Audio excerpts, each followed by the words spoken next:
So in this video I'm going to cover 3 really cool update features to the new DJI Go 4 app and what have really impressed me. So the first one I want to talk about is the DJI Go 4 update, which includes the fixed wing option, which enables you to fly around like a jet fighter plane. Let's talk a little bit more about this feature. So this is the firmware you're going to need to update to, along with the appropriate app version, which will include the fixed wing mode.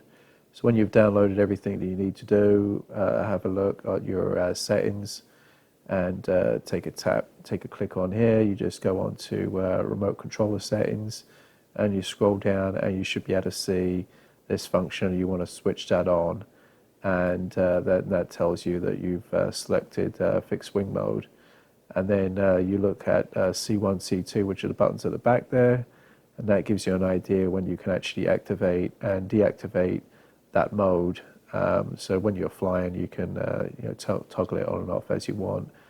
Joystick left is to go up and down. You fly up and down, and left and right, bank left and right, and then speed up, speed down is on the right there.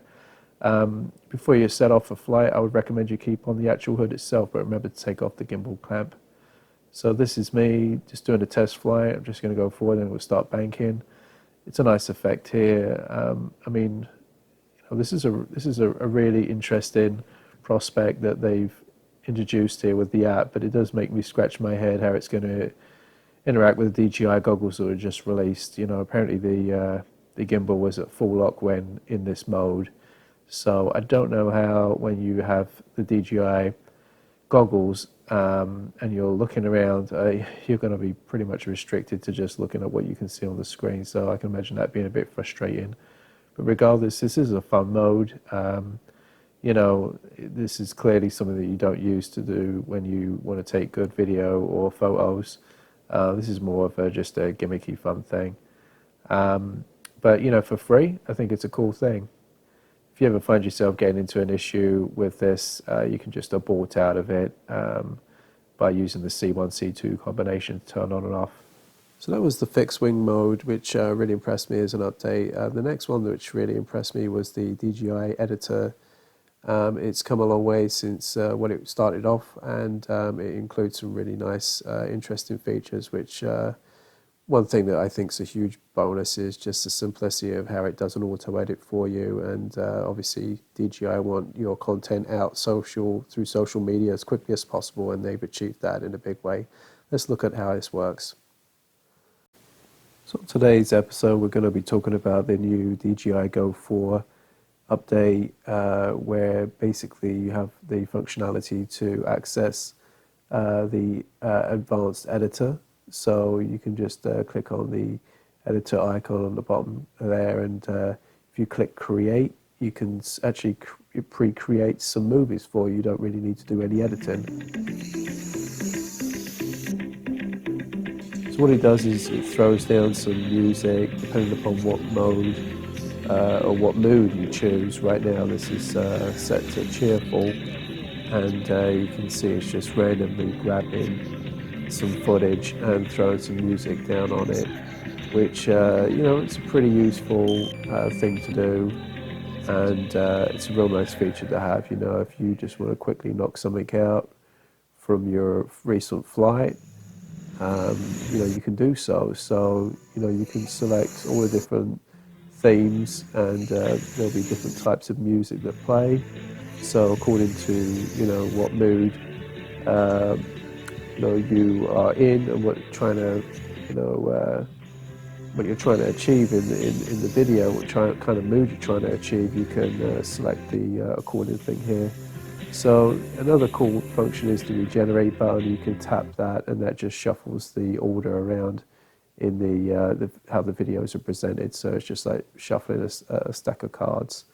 When you're ready, you can just hit share, and it starts creating your movie. You can see here it's building in real time. It's preset to a 30-second default video length. So you can see here I'm running an iPhone 6 iOS 10, and just knocked that out in less than 30 seconds. So here's your share options. You can just copy links. You can go to Facebook, Twitter. You've got your Chinese social media accounts as well, or you can share it directly through your own phone, and you can just push it through your own Facebook or your own email address or Google Drive or any of those functionalities. If you're interested, you can go straight to the actual editor, and we can talk about that now. Here you can actually fine-tune the edits and extend or decrease them as you want. The tutorial is set up here, so it's kind of self-explanatory here. You can drag the videos around, and you can extend or decrease the length of which the actual edit takes place. And you can move them around and shuffle them around as well. So, the tutorial can kind of walk you through that in greater detail. But it has some real cool features. One of those is to do with, here I'm just extending the length of some of these video edits here. You can just scroll down and see the timing of them and adjust them accordingly. Next step is to insert some music here, and you can actually pre-upload stuff through iTunes. Not sure about copyright issues, if I'm honest, but you can pre-select different music, and that comes pre-baked in the app, so it covers all the different moods that you want to try to accomplish. It's a nice function. It's a nice feature. Here you can go into filters, so you've got preset, which is none. And then you've got all the various different ones, and you can see how it impacts your video in real time. So right here, here is not really a great example of how these are performing, so let me adjust it to something a bit more of a green base to it. So you can see dynamic there, and you can see all the different ones in a bit more clarity now. So it's it's nice to drop a feed. It's a nice feature. For you to be able to do all your post editing in your actual phone, and that way you can just knock it out. Here's titles. You can throw some titles on there. It's preset with the text, and it just overlays at the beginning of your recording. So it's a nice feature to have. You can just zip through and just see which pre-text works best with what you're trying to achieve with your video. And you can just drop them on the video and make it look pretty snazzy that way. So I didn't see a way that you could edit that. It just looks like it's pre-text and it's pre-written in there, which is for what it is, which is a phone editor. It's pretty cool. So I mean, that pretty much overlays all of the functions. You've got the video editing there. You've got the ability to insert music and do graphics overlay and drop filter as well. So here I am just generating the movie. Again, it's 30 seconds with some post-edit work on it. And again, this is in real time using my iPhone 6. So you can see it's pretty much zipping through it. It's going to bang it out in less than a minute. So, I really like this feature. The DJI Go app 4 is definitely an improvement. It is a significant size file, so it's going to chew a lot of your storage on your phone, your device, your tablet, whatever you're going to put it on. But for people that just need to knock something out and they're not really too concerned about a high-end product, they just need something generated pretty quick, this goes a long way to helping those types of users. So again, the video has been completed, and again, you're presented with the options on how to share it to all your social media accounts. The last and third function of DJI 4 feature on a recent upgrade is Find My Drone functionality. I hope that nobody ever has to use this function, but if you do, it gives you the option to turn on some sound so it can guide you audibly, or you can turn some lights on if it's dark. So let's take a look at a video that goes into this in more detail then. This video is going to go into the Find My Drone aspect on the new DJI upgrade. So on the top right here, when you boot up the app, you'll see 3 lines. You click on that and it'll take you to Find My Drone. So you just select that, and that will open up a map, and you'll be able to see your last geographical location and coordinates for where your drone was last. You can't quite see it here, but at the bottom right, there will be an icon. And when you select that icon on the bottom right, it will open up and show you a preview of what the last image was that the drone captured. So that's a useful. So when you click on the red arrow, you're going to be presented with ESC beeping. Click that button and you hear this.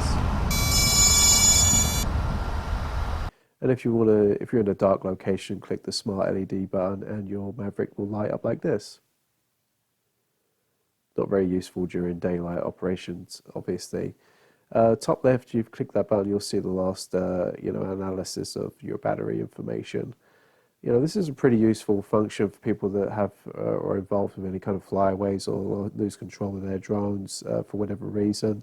So, you do obviously have the ability to review your footage in the editor aspect of the app.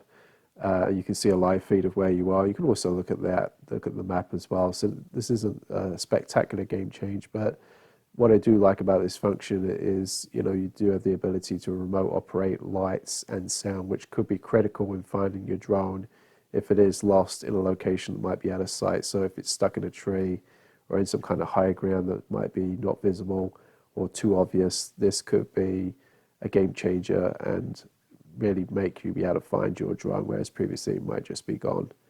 Hopefully this video is of some use. I'd love to hear what you think about this new feature and the new recent update of the DJI Go 4 app. I do hope you enjoy these 3 videos. I'd be interested to know what 3 features you enjoyed from the recent upgrade to the DJI 4 app, whether you actually think it's going in the right direction or whether you think it's not. I'd be interested to hear what you have to write below in the comments. Thanks for watching.